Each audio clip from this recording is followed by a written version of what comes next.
उज्यालो radio नेटवर्कसँगै उज्यालो online र mobile एप्लिकेशनबाट एकसाथ प्रसारण भइरहेको नेपाल दर्पणमा साथी मल्लिका थापासँगै भोजेन्द्र बस्नेतको नमस्कार।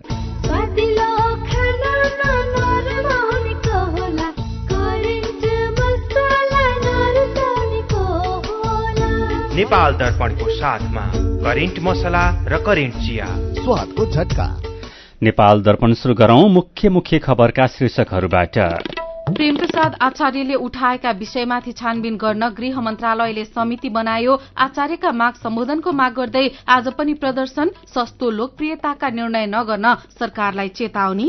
नेपालको सार्वजनिक ऋण 17 करोड़ रूपियाँले घट्यो। सञ्चित विदेशी मुद्राले 8 महिना 21 दिनको लागि आयात धान्न पुग्ने विद्युतीय गाडीको आयात झण्डै 51% बढ्यो।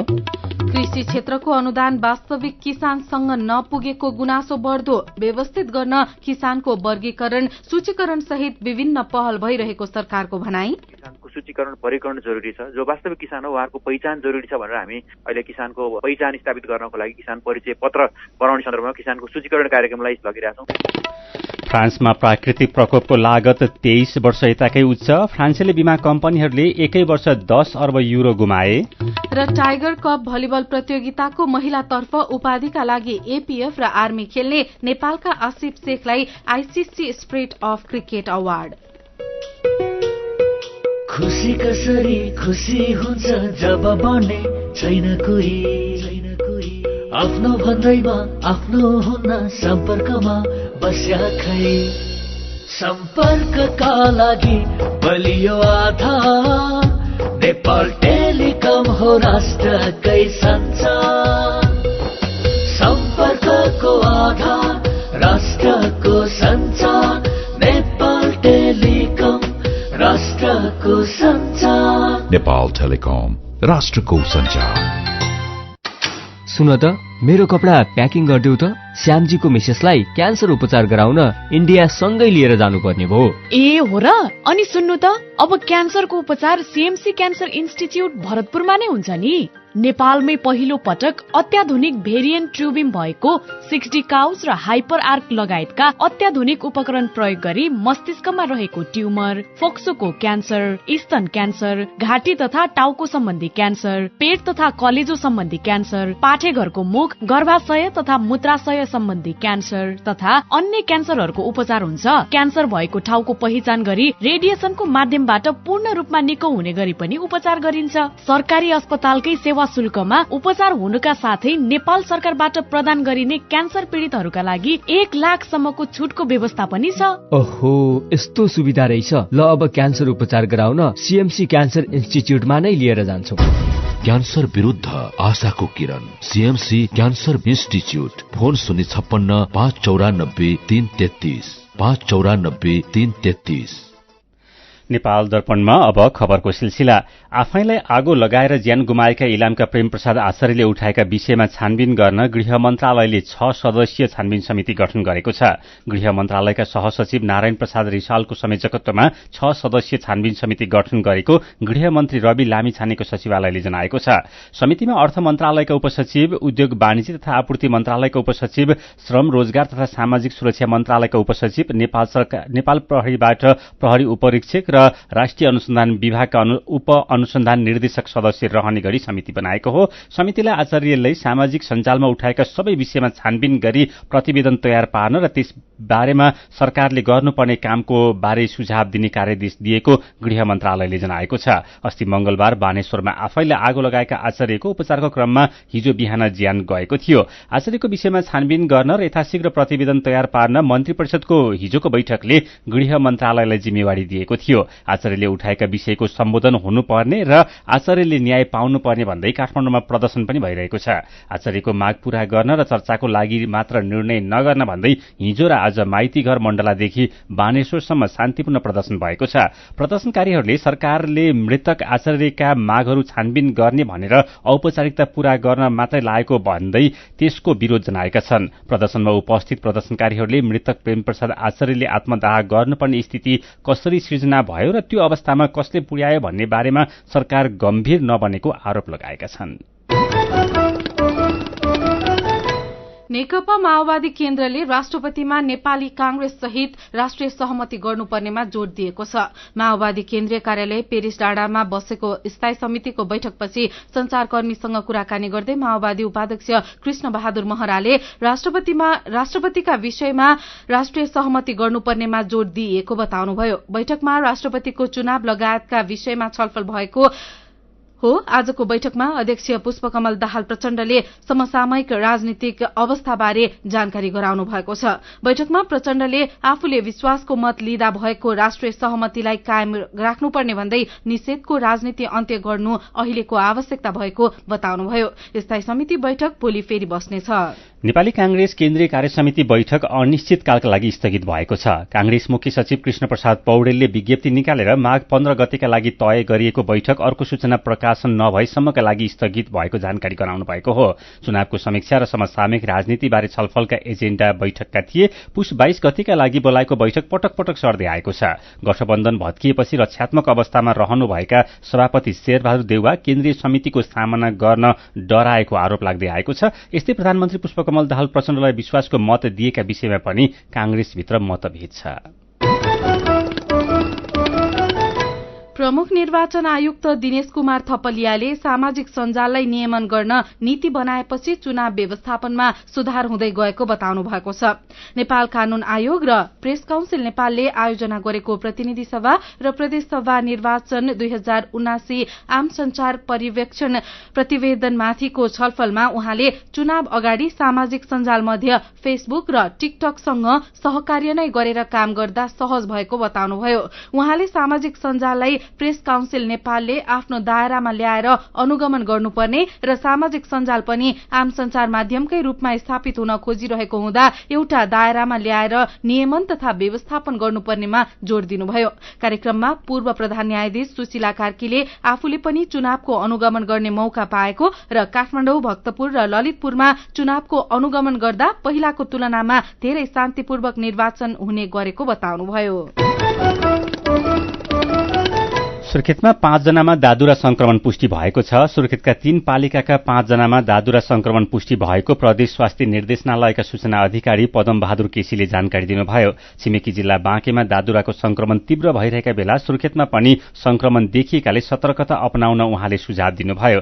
यसअघि बाँकेको नेपालगञ्जमा र डोटी पुगेका कैलालीको गौरी गंगाका एक बालकमा दादुराको संक्रमण देखिएको थियो। दादुरा निकै संक्रामक रोग भएकोले यो छिट्टै महामारीका रूपमा फैलने जोखिम हुन्छ। स्वास्थ्य मन्त्रालयका सहप्रवक्ता डाक्टर समीर अधिकारीले दादुराको संक्रमण अरू ठाउँमा पनि भएको हुन सक्ने आशंकामा निगरानी गर्न सबै पालिकाहरूलाई निर्देशन दिएको जानकारी दिनुभयो। जुम्लामा हिमपातका कारण बन्द भएको हवाई सेवा पुनः शुरू भएको छ। नेपाली सेना, नेपाल प्रहरी र सशस्त्र बलले जुम्ला विमानस्थलको धावन मार्गमा जमेको हिउँ हटाएपछि नेपालगञ्जबाट तारा र समितले जुम्लाका लागि उडान गरेका नागरिक उड्डयन प्राधिकरण जुम्लाका निमित्त कार्यालय प्रमुख राजीव श्रेष्ठले जानकारी दिनुभयो। यसैबीच देशको पश्चिमी क्षेत्रको मौसम विस्तारै खुल्दै गएको मौसम पूर्वानुमान महाशाखाले जनाएको छ। केही हिमाली भूभागमा बाहेक अरू क्षेत्रको मौसम सफा रहेको मौसमविद वरूण पौडेलले जानकारी दिनुभयो। यसैबीच मध्यपूर्वी तराईमा माघ दोस्रो हप्तामा पारिलो घाम लाग्न थालेपछि पनि पानी नै नपरी हिउँ सकिन लागेको भन्दै किसानहरू चिन्तित भएका छन्। महोत्तरी सहितका मध्यपूर्वी तराईमा गएको आइतबार यता बिहानै घाम लागेर त्यस अघिको बाक्लो हुस्सु र चिसो स्याठको मुटु कमाउने जाडोबाट राहत मिले पनि किसान भने मन खुलाएर खुशी भएका छैनन्। भर्खरै हुर्कदै गरेका वैशाखी लहरे तरकारी, उखु, अन्नबालीमा गहुँ र आँप सहितका फलका रूख हिउँदे वर्षा पाएपछि लहलहाउने किसानको अनुभव छ। हिउँदे वर्षा नहुँदा बालीनाली हुर्कन नसकेको र अब चाँडै पानीका मुहान सुक्दै जाने वलवा नगरपालिका 10 थमौराका किसान वासुदेव पासवानले बताउनुभयो। आज श्री पञ्चमी पर्व विद्याकी अधिष्ठात्री देवी सरस्वतीको निष्ठापूर्वक पूजा आराधना गरी मनाइएको छ। विद्या र सृजनाकी देवी भएकाले विशेष गरी साहित्यकार, कलाकार, पत्रकार, शिक्षक र विद्यार्थीले आआफ्ना कला साधनाका वस्तु कलम, कापी, कुची र वाद्य यन्त्र आदिलाई सरस्वतीका रूपमा पूजा आराधना गरेका छन्। आजका दिन विवाह, व्रतबन्ध, गुफा राख्ने र बेलविवाह जस्ता सामाजिक तथा धार्मिक कार्य गर्न साहित्य हेर्नु पर्दैन भन्ने मान्यता छ। यस दिन बालबालिकाहरूलाई शिक्षारम्भ गराउने र नाक कान छेड्न पनि शुभ मानिन्छ। आजको दिनलाई वसन्त पञ्चमी पनि भनिन्छ। वसन्त पञ्चमीका अवसरमा राष्ट्रपति विद्यादेवी भण्डारीले हनुमान ढोका दरबारमा रहेको नासलचोक पुगेर वसन्त श्रवण पनि गर्नुभएको छ। यस्तै वसन्त पञ्चमीको अवसरमा मिथिलाञ्चलका किसानले हलो र गोरुको पूजा गरेका छन्। म्याग्दीको बेनी नगरपालिकाले भगवान राम र सीताको मूर्ति बनाउनका लागि 2वटा शिला भारत पठाएको छ। नगरपालिकाको ओडा नम्बर 6 मा रहेको कालीगण्डकी नदीबाट पहिचान गरिएका 2वटा शिला हिन्दू धर्मावलम्बीहरूको प्रसिद्ध धार्मिक स्थल अयोध्या पठाएको बेनी नगरपालिकाका प्रमुख सुरत केसीले जानकारी दिनुभयो। सीधा कुरा प्रश्न विचार यो हो उज्यालो रेडियो नेटवर्क नेपाल दर्पणमा किसानले पाउने अनुदानको बारेमा कुराकानीसँगै खबरको सिलसिला बाँकी नै छ, सुन्दै गर्नुहोला। कृषि तथा वन विज्ञान विश्वविद्यालय, पशु विज्ञान, पशु चिकित्सा र मत्स्य विज्ञान संकाय रामपुर चितुवनको भर्ना आवेदन सम्बन्धी सूचना। यस संकायमा शैक्षिक सत्र 2079-80 मा सञ्चालन गरिने स्नातक तहको बीबीएससी एन्ड एएच र बीएससी फिशरिज विषयमा नयाँ विद्यार्थी भर्ना आवेदन खुलेको हुँदा इच्छुक विद्यार्थीले यही माघ 22 गते राति 12 बजेसम्म अनलाइन आवेदन फारम भर्नु हुन अनुरोध गरिन्छ। थप जानकारीका लागि विश्वविद्यालयको वेबसाइट www.afu.edu.np मा हेर्न सकिनेछ। विदेशबाट आइएमई गरेको पैसा सिधै तपाईको मोबाइलमा लिन मिल्छ। अहिलेको अवस्थामा बाहिर गएर पैसा निकाल्न त्यति सजिलो छैन। त्यसैले आफ्नो मोबाइल निकाल्नुहोस्, आइएमई पे डाउनलोड गर्नुहोस् अनि घर बसी बसी आफ्नो रकम प्राप्त गर्नुहोस्। विदेशबाट आइएमई गरेको रकम प्राप्त गर्न आफ्नो मोबाइल फोनमा आइएमई पे डाउनलोड गर्नुहोस्। अब आइएमई गरौँ, आइएमई पे मा प्राप्त गरौँ सजिलै। एचआईभी का बारेमा खुलेर कुरा गरौँ। सँगै बस्दा, खाँदा, पढ्दा र सँगै खेल्दा कुनै किरा वा लामखुट्टेले टोक्दा एचआईभी सर्दैन। हात मिलाउँदा, अङ्कमाल गर्दा तथा चुम्बन गर्दा, एउटै चर्पी प्रयोग गर्दा र अरूको लुगा लगाउँदा एचआईभी सर्दैन। समयमै उपचार गरेमा एचआईभी संक्रमित पनि स्वस्थ व्यक्ति सरह बाँच्न सक्छन्। त्यसैले नियमित औषधिको सेवन गरौं र स्वस्थ जीवन बाँचौं। एचआईभी को औषधि एआरभी हरेक सरकारी अस्पतालमा निशुल्क पाइन्छ। एचआईभी संक्रमितहरू अरू भन्दा भिन्न होइनन् भन्ने कुरा बुझौं र समान व्यवहार गरौं। एचआईभी संक्रमितहरूमाथि हुने भेदभावको अन्त्य गरौं। Nepal youth foundation, Bara plus, Lumbini plus र मकवानपुर महिला समूह। सुनिश्चित भविष्य मात्र होइन बचत, आर्थिक स्वतन्त्रता हो, आत्मविश्वास हो, आत्मा सम्मान हो, सम्पन्न जीवन हो। बचत बचत गरौँ, बचत गरौँ, बचत गरौँ, बचत गरौँ। धेरै छन् बचतका खुशीहरू, बचत गरौँ। ग्लोबल आइएमई बैंक, सबैका लागि बैंक।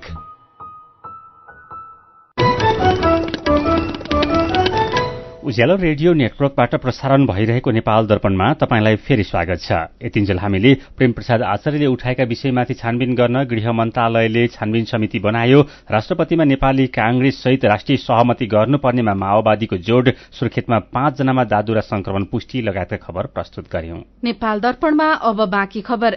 नेपालको सार्वजनिक ऋण घटेको छ। अर्थ मन्त्रालयले सार्वजनिक गरेको प्रतिवेदन अनुसार गएको मंसिर मसान्तसम्म आन्तरिक र बाह्य गरी नेपालको सार्वजनिक ऋण 20 खर्ब 7 अर्ब 13 करोड़ रूपैयाँमा झरेको हो। गएको असार मसान्तसम्म सार्वजनिक ऋण 20 खर्ब 13 अर्ब 30 करोड़ रूपैयाँ थियो। मंसिरसम्मको तथ्याङ्क अनुसार नेपालको सार्वजनिक ऋण 2078 सालको जनगणनाको प्रारम्भिक तथ्याङ्क अनुसार प्रति व्यक्तिमा भाग लगाउने हो भने 68,555 रूपैयाँ पर्न आउँछ। गएको असार भन्दा मंसिरमा सार्वजनिक ऋण कम हुनुको कारण पहिलो चौमासिकमा सरकारले गरेको सावा ब्याज भुक्तानी तथा आर्थिक वर्षमा लक्ष्य अनुसार ऋण प्राप्त भइ नसक्नु हो। मंसिरसम्म सरकारले सावा र ब्याजमा झण्डै पौने खर्ब रूपैयाँ भुक्तानी गरेको छ। यसैबीच गएको वर्षको तुलनामा चालू आर्थिक वर्षको पहिलो 6 महिना अर्थात साउनदेखि पौषसम्ममा विद्युतीय गाड़ी आयात 50.88% बढ़ेको भन्सार विभागले जनाएको छ। गएको वर्ष पहिलो 6 महिनाको अवधिमा 3 अर्ब 51 करोड़ 60 लाख 25 हजार रूपैयाँ बराबरको 4054 वटा विद्युतीय गाड़ी आयात भएको थियो। चालू आर्थिक वर्षमा 5 अर्ब 30 करोड़ 50 लाख 9 हजार रूपैयाँ बराबरको 5,500 97 वटा आयात भएको विभागको तथ्याङ्क छ। यस्तै गएको मंसिरसम्म नेपालमा रहेको कुल विदेशी विनिमय सञ्चितले 8 महिनामा 21 दिनको लागि वस्तु तथा सेवाको आयात धान्न पुग्ने राष्ट्र बैंकको प्रतिवेदनले देखाएको छ। राष्ट्र बैंकले चालू आर्थिक वर्षमा न्यूनतम 7 महिनाको वस्तु तथा सेवा आयात धान्न पुग्ने गरी मुद्रा सञ्चित कायम गर्ने लक्ष्य लिएको थियो। नेपाल राष्ट्र बैंकका अनुसार अहिले देशमा 9 अर्ब 42 करोड़ अमेरिकी डलर बराबर विदेशी मुद्रा सञ्चित छ। यसैबीच प्रधानमन्त्री पुष्पकमल दाहाल प्रचण्डले देशको अर्थतन्त्र अझै चिन्ताजनक रहेको बताउनु भएको छ। काठमाडौँमा आयोजित एक कार्यक्रममा उहाँले अहिले पनि अर्थतन्त्रका परिसूचकहरू राम्रो नभएको बताउनुभयो। उहाँले आफूलाई अर्थतन्त्र चलायमान र गतिशील बनाउने चुनौती रहेको बताउनुभयो। आर्थिक रूपले हाम्रा परिसूचकहरू त्यति उत्साहवर्धक छैनन्, बरु चिन्ताजनक छन्। क्याबिनेटको पहिलो बैठक बस्दा नै मैले निजी क्षेत्र र सार्वजनिक क्षेत्रको सहकार्य मार्फत आर्थिक क्षेत्रमा देखा परेका समस्या समाधान गर्ने दिशा निर्देश गरेको छु।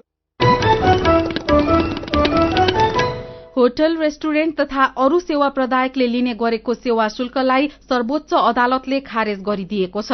सर्वोच्च अदालतको संवैधानिक इजलासले सेवा शुल्क लिने गरी बनेको श्रम ऐनको केही प्रावधान संविधानसँग बाँझिएको भन्दै अमान्य घोषित गरेपछि सेवा शुल्क अमान्य घोषित भएको हो। सर्वोच्चले सेवा शुल्कको व्यवस्था तत्कालै हटाउन परमादेश समेत जारी गरेको छ। अब होटल, रेस्टुरेन्ट तथा अरू सेवा प्रदायकले सेवा शुल्कका नाममा रकम उठाउन पाउने छैनन्। उनीहरूले वस्तुको मूल्य कायम गर्दा नै सबै खर्च जोडेर कायम गर्नुपर्छ। अब ग्राहकले मेनु वा मूल्य सूचीमा तोकिएको मूल्य मात्रै तिरे पुग्छ। यसअघिसम्म विभिन्न होटल, रेस्टुरेन्ट तथा मुख्यतः पर्यटनसँग सम्बन्धित संघ र संस्थाले 10% सेवा शुल्क लिने गरेका थिए। यो व्यवस्था हटाउन माग गर्दै राष्ट्रिय उपभोक्ता मञ्चका अध्यक्ष प्रेमलाल महर्जलले 2075 असोज 23 गते सर्वोच्च अदालतमा रिट दर्ता गराउनु भएको थियो। कृषि क्षेत्रको विकास, युवालाई प्रोत्साहन र उत्पादन बढ़ाउन सरकारले विभिन्न अनुदानका कार्यक्रम सञ्चालन गरेको छ। अहिले कृषिसँग सम्बन्धित 115 वटा भन्दा धेरै व्यवसायमा अनुदान सुविधा छ। यन्त्र, उपकरण, पूर्वाधार निर्माण तथा उत्पादनमा अनुदान पाइन्छ।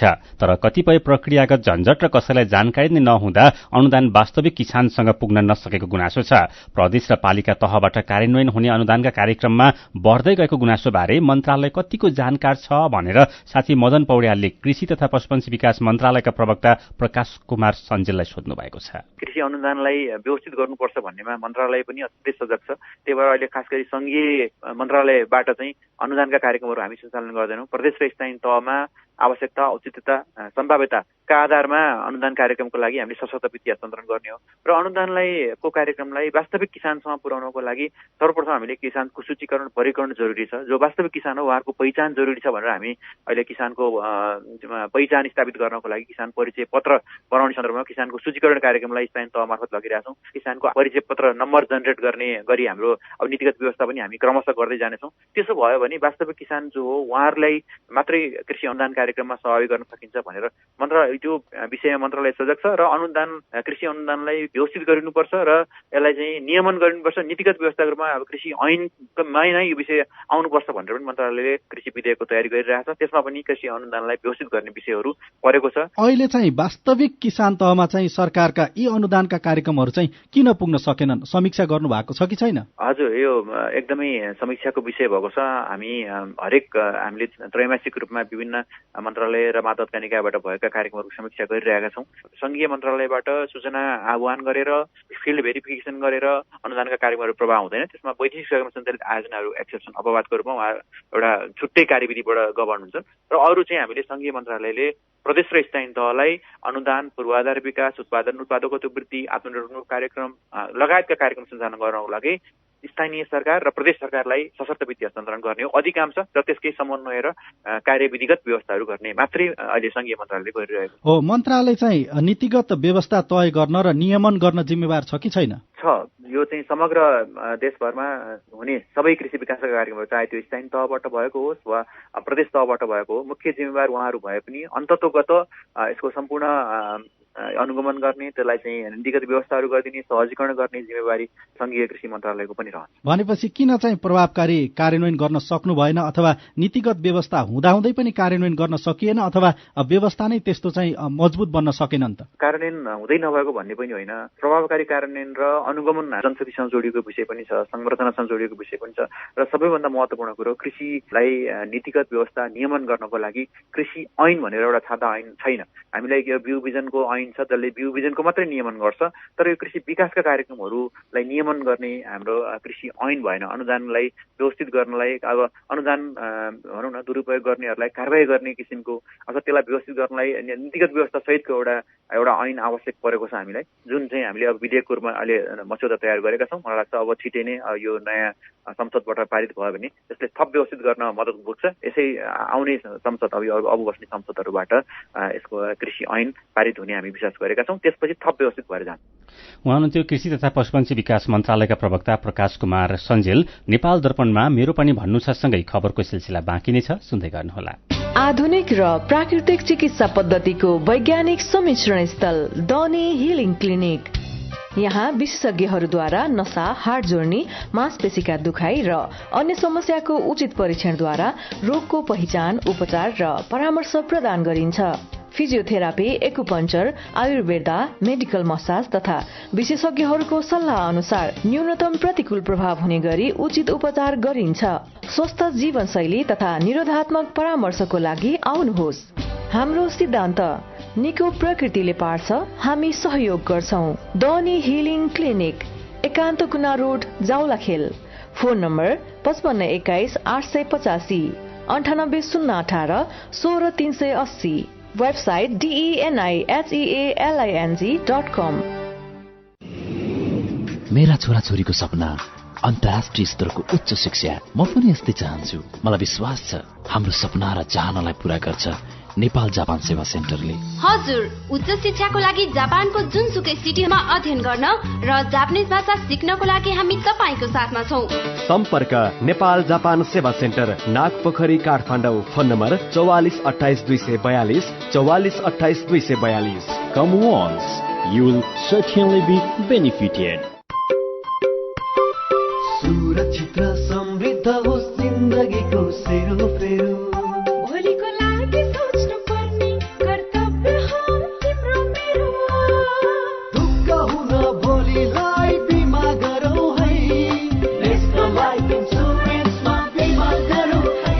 विगत 35 वर्षदेखि सञ्चालनरत नेपालकै पहिलो अग्रणी जीवन बीमा company national life insurance company, Lazimpat, Kathmandu. Ujyaalo radio network मार्फत देशभरिका विभिन्न एफएम स्टेशन तथा उज्यालो अनलाइन र मोबाइल एप्लिकेशनमा प्रसारण भइरहेको नेपाल दर्पणमा तपाईंलाई फेरि स्वागत छ। अब बाँकी खबर। पछिल्लो 24 घण्टामा 5 जनामा कोरोना भाइरसको संक्रमण पुष्टि भएको छ। पीसीआर र एन्टिजेन गरी 231 जनाको नमूना परीक्षण गर्दा 5 जनामा कोरोना भाइरसको संक्रमण पुष्टि भएको स्वास्थ्य तथा जनसंख्या मन्त्रालयले जनाएको छ। थप 5 जना निको भएका छन्। अहिले नेपालमा कोरोना भाइरसका सक्रिय संक्रमितको संख्या 14 जना रहेको छ। शेयर बजार सामान्य घटेको छ। आज शेयर बजार परिसूचक नेप्से 0.41 अंकले घटेर 2183.21 बिन्दुमा झरेको छ। आज कारोबार रकम पनि घटेको छ। 254 वटा कम्पनीका 17,64,000 किता शेयर 2 अर्ब 86 करोड़ रुपियाँमा कारोबार भएका छन्। सुनको भाव अहिलेसम्मकै महँगो भएको छ। भाव बढेर सुन आज तोलामा 1,06,900 रुपियाँमा कारोबार भएको छ। अन्तर्राष्ट्रिय बजारमा नै भाव बढेकाले नेपाली बजारमा सुन महँगो भएको नेपाल सुन चाँदी व्यवसायी महासंघले जनाएको छ। काठमाडौँको टोखा नगरपालिका 2 का मधु छेत्रीले गुल्मीको सदरमुकाम तमघासमा सुतिरहेको ठाउँमा मृत भेटिनु भएको छ। रोजगारीको सिलसिलामा 3 वर्षदेखि तमघासमा बस्दै आएका छेत्री आज बिहान आफ्नै कोठामा मृत भेटिनु भएको प्रहरीले जनाएको छ। काठमाडौँ महानगरपालिकाले 9,000 अनधिकृत होर्डिङ र परिचय पाटी हटाएको बताएको छ। मापदण्ड अनुसार रहेका तर शुल्क नबुझाएका र तोकिएको भन्दा ठूलो आकारका बोर्ड तथा परिचय पाटी हटाएको काठमाडौँ महानगरपालिकाले जनाएको छ। मेरो पनि भन्नु छ। राहदानी विभागमा घण्टौं लाइनमा बस्नुपर्ने बाध्यता अझै नहटेको खबरमा कुमार लावतीले लेख्नु भएको छ। जुन जोगी आए पनि कानै चिरेको भने जस्तै त रहेछ नि। सत्ता बाहिर रहँदा के न गर्छु भन्नेहरू सत्ता र शक्तिमा पुगेपछि बिर्सने रहेछन्। नागरिकका समस्या जो आए पनि जिउका त्यौं छ। सुरज पनेरो भन्नुहुन्छ, राहदानी विभाग यातायात मालपोत र नापी भनेको भ्रष्टाचारको अड्डा नै हो। यी ठाउँबाट सेवाग्राहीले सजिलै सेवा पाउने आशा मात्रै त गर्ने हो नि। देशमै बसेर काम गर्छु भन्नेलाई गरी खाने वातावरण नभएको भन्दै अर्जुन दुलालले लेख्नु भएको छ। लाखौंका लागि उजाड छ मेरो देश, तर मुट्ठी भरका व्यक्तिलाई भने यो देश स्वर्ग छ। जर्किन र बोतलमा पेट्रोलियम पदार्थ बेच्न प्रतिबन्ध लगाएको बारे टिप्पणी गर्दै दीपक शेर्पाले लेख्नु भएको छ। पेट्रोल र मट्टीतेल मात्रै होइन सरकार, अब लाइटर र सलाई पनि किनबेच बन्द गरिदेऊ। माधव अधिकारीको प्रतिक्रिया छ। अहिलेको आर्थिक मन्दी, बैंक तथा वित्तीय संस्थाको ढाड सेक्ने ब्याज र जरिवानाका कारण समाजमा फेरि पनि गम्भीर घटना नदोहोरिएला भन्न सकिन्न। त्यसैले सरकार यो विषयमा गम्भीर हुनुपर्छ। अनि यही विषयमा प्रेम विष्टले लेख्नु भएको छ। गरी खानेलाई गरी खाने वातावरण बनाऊ सरकार, जली मर्ने बाध्यताको अन्त्य गर। विचारका लागि तपाईलाई धन्यवाद। मेरो पनि भन्नु छ। मेरो पनि भन्नु छ प्रस्तुत गर्दै हुनुहुन्थ्यो साथी दिपा तिमल सिन्हा। नेपाल दर्पणमा अब विदेशको खबर। प्राकृतिक प्रकोपका कारण गएको वर्ष फ्रान्सेली बीमा कम्पनीहरूले 10 अर्ब युरोको क्षति बिहोर्नु परेको छ। यो 2 दशकमा सबैभन्दा उच्च क्षति हो। फ्रान्स एस्योर्सकी अध्यक्ष फ्लोरेन्स लट्सम्यानले गएको वर्ष आएको असिना, बाढ़ी र खडेरी लगायत विपत्तिका कारण बीमा कम्पनीहरूले ठूलो क्षति बिहोर्नु परेको बताउनु भएको एएफपीले जनाएको छ। सन् 1979 मा फ्रान्समा आएको आँधी बेहरीपछि सन् 2022 को यो तथ्याङ्क सबैभन्दा धेरै हो। प्राकृतिक प्रकोपका कारण बीमा उद्योगले सन् 2017 देखि 2021 को बीचमा प्रति वर्ष औसतमा 3.5 अर्ब युरो खर्च गर्नु परेको उहाँले बताउनुभयो। बीमा महासंघले आउँदा 30 वर्षमा प्राकृतिक प्रकोपबाट प्राप्त हुने रकम 140 अर्ब युरो भन्दा बढ़ी क्षति हुने बताएको छ। यस्तै पुनर्बीमा कम्पनी स्विस रीले प्राकृतिक र मानव सिर्जित विपत्तिका कारण सन् 2022 मा विश्वभर 268 अर्ब अमेरिकी डलर बराबरको आर्थिक क्षति भएको जनाएको छ। अब खेल खबर। तेस्रो टाइगर कप राष्ट्रिय तथा अन्तर्राष्ट्रिय आमन्त्रित खुल्ला क्लब भलिबल च्याम्पियनशीप प्रतियोगिताको महिला तर्फको उपाधिका लागि विभागीय क्लब एपीएफ र त्रिभुवन आर्मी खेल्ने भएका छन्। आज भएको सेमी फाइनलमा एपीएफले आयोजक गण्डकीलाई र आर्मीले न्यू डायमण्डलाई पराजित गर्दै फाइनलको यात्रा पक्का गरेका हुन्। विभागीय क्लब एपीएफले आयोजक गण्डकीलाई 3-0 को सोझो सेटमा पराजित गर्दै फाइनलमा स्थान सुरक्षित गरेको हो। पोखरा रंगशालाको भलिबल कोर्टमा आज भएको पहिलो सेमी फाइनल खेलमा एपीएफले गण्डकीलाई 25-13, 25-17 र 25-21 ले हराएको छ। त्यस्तै दोस्रो सेमी फाइनल खेलमा आर्मीले न्यू डायमण्डलाई 3-1 को सेटमा पराजित गरेको छ। पहिलो सेट 25-23 ले पराजित भएको आर्मीले दोस्रो सेट 25-13 ले जित्दै खेलमा फर्किएको थियो। आर्मीले त्यसपछि तेस्रो सेट 25-22 र चौथो सेट 25-12 ले जित्दै फाइनलमा स्थान बनाउन सफल भयो। महिला पुरूष दुवैतर्फ च्याम्पियन टोलीले 5-5 लाख रुपैयाँ र उपविजेता टीमले समान 2,50,000 रुपैयाँ पुरस्कार प्राप्त गर्नेछन्। नेपाली राष्ट्रिय क्रिकेट टोलीका ओपनर आसिफ शेखले ICC spirit of cricket award अर्थात खेल भावना अवार्ड प्राप्त गरेका छन्। अन्तर्राष्ट्रिय क्रिकेट परिषद आईसीसीले आसिफलाई स्पिरिट अफ क्रिकेट अवार्ड प्रदान गरेको जनाएको छ। गएको वर्ष फागुनमा ओमानमा भएको 4 देश सम्मिलित टी20 अन्तर्राष्ट्रिय सिरिजमा आयरल्याण्ड विरूद्ध देखाएको खेल भावनाले आसिफले अवार्ड जितेका हुन्। आसिफले आयरल्याण्डका एन्डी म्याकबर्नी रन दिने क्रममा लड्न पुगेपछि रन आउट गरेका थिएनन्, जुन खेल भावना यस वर्ष सर्वाधिक चर्चा र प्रशंसा पाएको क्षण थियो। त्यसैले आईसीसीले spirit of the cricket award आसिफलाई दिएको हो। र नेपाल क्रिकेट संज्ञानका अध्यक्ष चतुरबहादुर चन्दले साधारण सभाबाट पारित भई आयोजना भएको नेपाल टी20 लीगको सम्झौता त्रुटिपूर्ण रहेको बताउनु भएको छ। क्यानले आयोजना गरेको पत्रकार सम्मेलनमा अध्यक्ष चन्दले नेपाल टी20 लीगका लागि विवादास्पद कम्पनी 73 स्पोर्ट्ससँग सम्झौता गर्नु गल्ती भएको स्वीकार गर्नुभएको हो। तर क्यानले कुनै गलत नियत राखेर सम्झौता नगरेको उहाँले दावी गर्नुभयो। उहाँले सम्झौता अनुसार काम अघि बढाउन 73 स्पोर्ट्सलाई दबाव दिन नसक्नु क्यानको कमजोरी भएको पनि स्वीकार गर्नुभएको छ। अध्यक्ष चन्दले नेपाल टी20 लीगमा सहभागी 5 फ्रेन्चाइज टोलीका खेलाड़ीले पैसा पाइसकेको र एक टोलीका खेलाड़ीले 1-2 महिनाभित्र नै पाउने जानकारी दिनुभयो। यस्तै पुरस्कारको रकम 73 स्पोर्ट्सले नै दिने सम्झौता भएको र नदिएको अवस्थामा अन्तर्राष्ट्रिय स्तरबाट लिन पहल गर्ने समेत बताउनुभयो। उहाँले टी20 लीगमा भएको प्रतियोगितामा स्पट फिक्सिङ भएको नेपाल प्रहरीको अनुसन्धानले देखाएकोमा पुष्टि भए क्यानले नै कार्यवाही गर्ने बताउनुभयो। यसैबीच अध्यक्ष चन्दले आईसीसीसँग सन्दीपको बारेमा छलफल भएको र नेपालको विद्यमान कानून अनुसार अगाडि बढ्न सुझाव दिएको बताउनुभयो। खेल खबरसँगै हामी नेपाल दर्पणको अन्त्यमा आइपुगेका छौं। आजका मुख्य खबरका शीर्षक फेरि एकपटक। प्रेम प्रसाद आचार्यले उठाएका विषयमाथि छानबिन गर्न गृह मन्त्रालयले समिति बनायो। आचार्यका माग सम्बोधनको माग गर्दै आज पनि प्रदर्शन, सस्तो लोकप्रियताका निर्णय नगर्न सरकारलाई चेतावनी। नेपालको सार्वजनिक ऋण 17 करोड़ रुपियाँले घट्यो। सञ्चित विदेशी मुद्राले 8 महिना 21 दिनको लागि आयात धान्न पुग्ने विद्युतीय गाड़ीको आयात झण्डै 51% बढ्यो। कृषि क्षेत्रको अनुदान वास्तविक किसानसँग नपुगेको गुनासो बढ्दो। व्यवस्थित गर्न किसानको वर्गीकरण, सूचीकरण सहित विभिन्न पहल भइरहेको सरकारको भनाई। फ्रान्समा प्राकृतिक प्रकोपको लागत 23 वर्ष यताकै उच्च। फ्रान्सेली बीमा कम्पनीहरूले एकै वर्ष 10 अर्ब युरो गुमाए।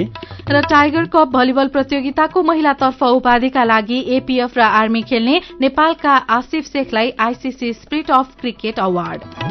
आजको नेपाल दर्पण सकिएको छ। प्राविधिक साथी सरोज थापासँगै हामी मल्लिका थापा र भोजेन्द्र बस्नेत पनि बिदा हुन्छौं। उज्यालोको मोबाइल एप्लिकेशन र अनलाइनमा प्रसारण भइरहेका रेडियो र अनलाइनका सामग्री भाइबरमा पनि उपलब्ध छन्। निसासिने जोखिम भएकोले बन्द कोठामा हिटर र आगो बालेर नसुतौं। नमस्कार।